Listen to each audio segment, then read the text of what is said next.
¿Por qué hemos llegado a esta situación? Bueno, este es probablemente el corolario de 8 años de neoliberalismo en el Ecuador. ¿Por qué hemos llegado? Por el desastre de la política económica.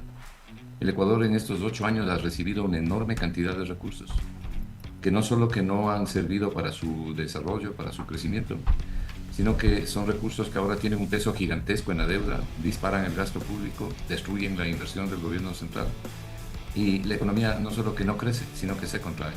Tenemos los peores indicadores no desde la pandemia, sino que tenemos los peores indicadores desde la crisis bancaria.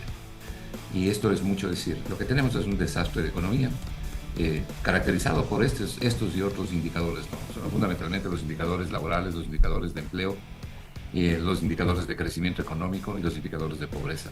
El crecimiento de la pobreza es brutal, sobre todo el crecimiento de la pobreza extrema, de todos los niveles de pobreza, pobreza multidimensional, pobreza por ingresos, pobreza extrema, es brutal este crecimiento operado en el último año.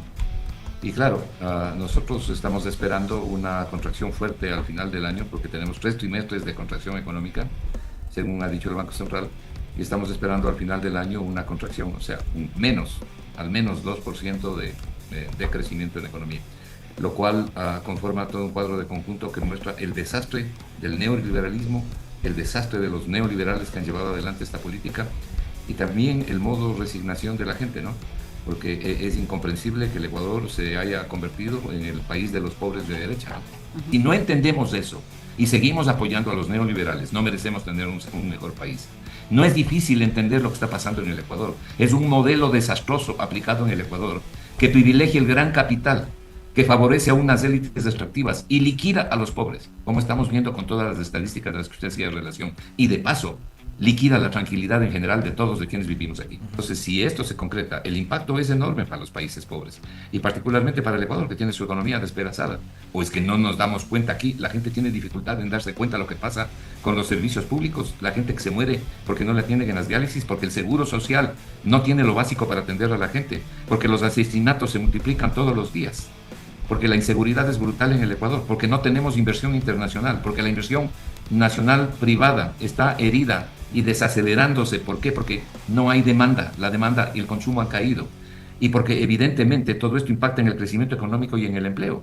Entonces, no nos damos cuenta de lo que está pasando, no nos damos cuenta de lo que es este modelo económico, no nos damos cuenta de los resultados que están a la vista con las propias cifras oficiales. Yo no sé qué es lo que queremos aquí en el Ecuador. El Ecuador necesita cambiar sustancialmente la dirección de la política económica, porque los resultados desastrosos son los que tenemos frente a nuestras narices. Porque el presidente de la República del Ecuador no tiene frente económico. Lo que aquí se conoce como frente económico es un desastre. Ninguno de ellos sabe nada. Ninguno de ellos sabe nada ni tiene idea de cómo se maneja la economía. La economía ecuatoriana la maneja el Fondo Monetario.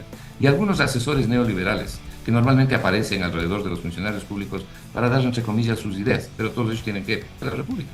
Porque los resultados que está exhibiendo el gobierno son los que estamos comentando, los que acaba de publicar el INEC, los que publica el Banco Central.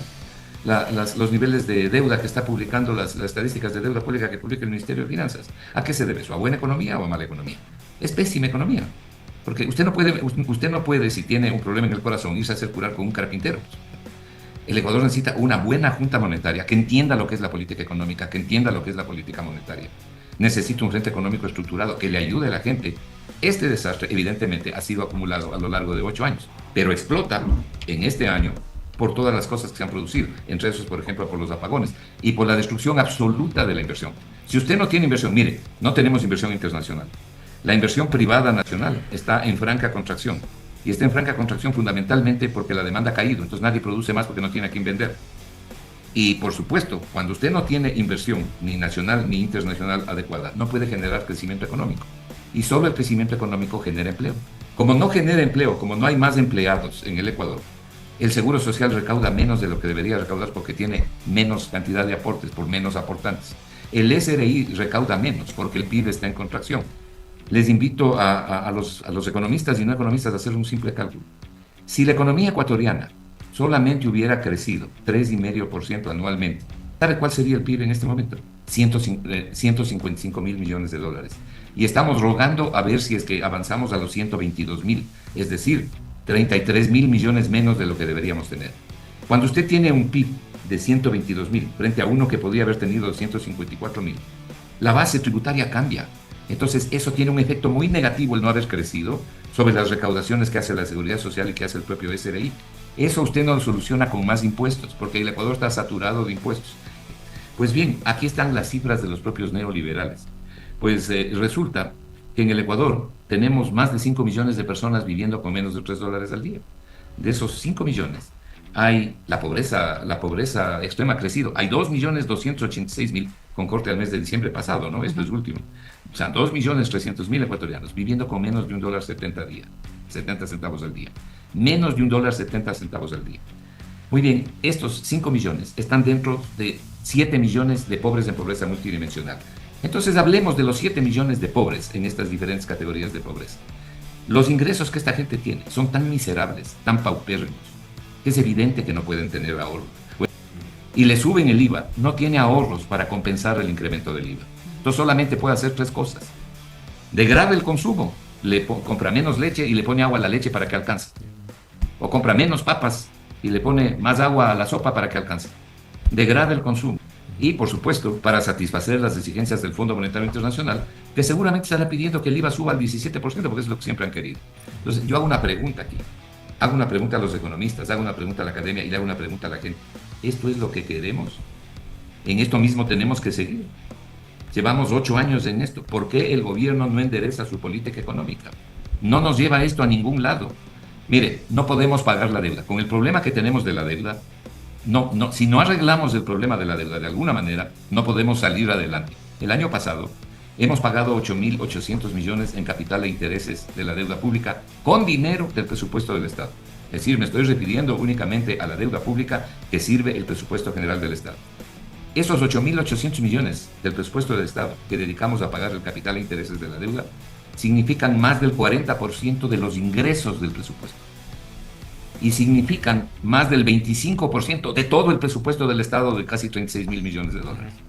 Este es el desastre que tenemos con una deuda de 86.500 millones de dólares. Entonces, si usted dedica semejante cantidad de dinero a pagar la deuda, es obvio que lo que están haciendo es destruyendo la inversión pública. Por eso usted no tiene inversión pública, porque los recursos se dedican a pagar la deuda.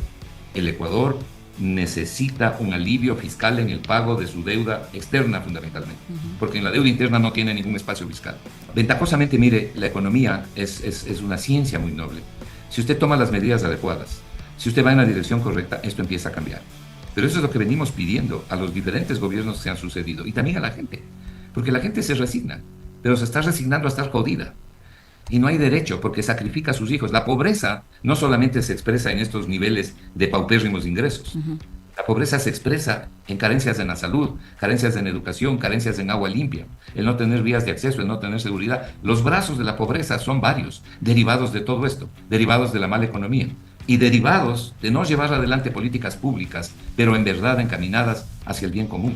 Hacia el bien común de todos, no hacia el bien común de un grupo. El no utilizar la riqueza del Ecuador para beneficio de la gente.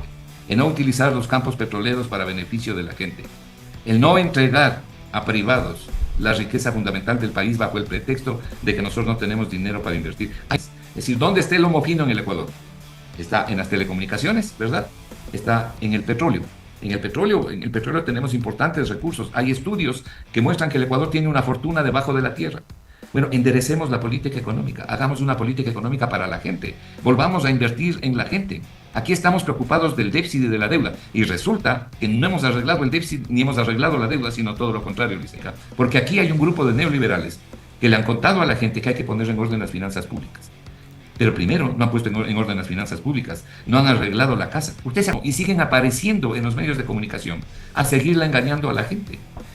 El ministro de Finanzas dice, la economía se está recuperando. El gerente del Banco Central hace poco salió y dijo, vengo con la buena nueva de Ecuador ha salido de la recesión. Y nos hemos ido a los infiernos. Y aquí seguimos los ciudadanos. Más de lo mismo, por Dios.